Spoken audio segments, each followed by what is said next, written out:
नमस्कार मित्रांनो, टेक्निकल ज्ञान आणि नवीन अपडेटमध्ये तुमचे स्वागत आहे। मित्रांनो, आज आपण आपल्या या व्हिडिओमध्ये बघणार आहोत एसटी मधून या लोकांचा मोफत प्रवास कायमचाच बंद होणार आहे। सरकारचा सगळ्यात मोठा निर्णय झालेला आहे। काय असणार मित्रांनो, चला तर बघूया आपल्याच्या व्हिडिओच्या माध्यमातून। मित्रांनो, एसटी मधून या लोकांचा मोफत प्रवास कायमचाच बंद होणार आहे। सरकारचा सगळ्यात मोठा निर्णय झालेला आहे।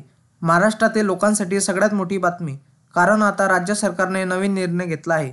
त्यामध्ये एसटीचा प्रवास हा फक्त काहीच लोकांना मोफत राहणार आहे, अन्यथा आता एसटीच्या प्रवासासाठी पैसे द्यावे लागणार आहे। जाणून घ्या काय सांगतोय शासन निर्णय, चला तर बघूया आपल्याच्या या व्हिडिओच्या माध्यमातून।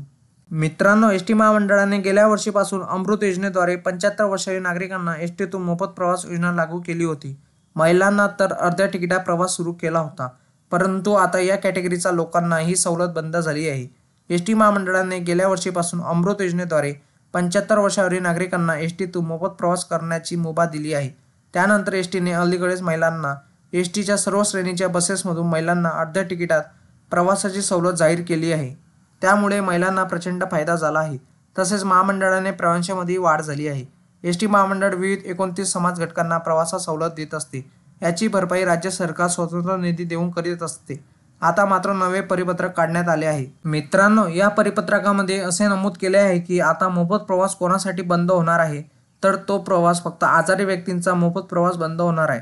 महाराष्ट्र राज्यात महाराष्ट्र राज्य मार्ग परिवहन महामंडळाच्या बस वाहतूक विभागाच्या 2018 सालच्या परिपत्रकानुसार एसटीतून सिंगल सेल, HIV बाधित, डायलिसिस व हिमोफिलियाग्रस्त रुग्ण आदींना विनामूल्य प्रवास सवलत देण्यात आली होती, पण ती आता बंद करण्यात आली आहे। आता या घटकांचा निम-आराम किंवा आराम या बस सेवेतून मोफत प्रवास करता येणार नाही, कारण आजारी व्यक्ती यांना फक्त साध्या बसमधून प्रवास करता येणार आहे।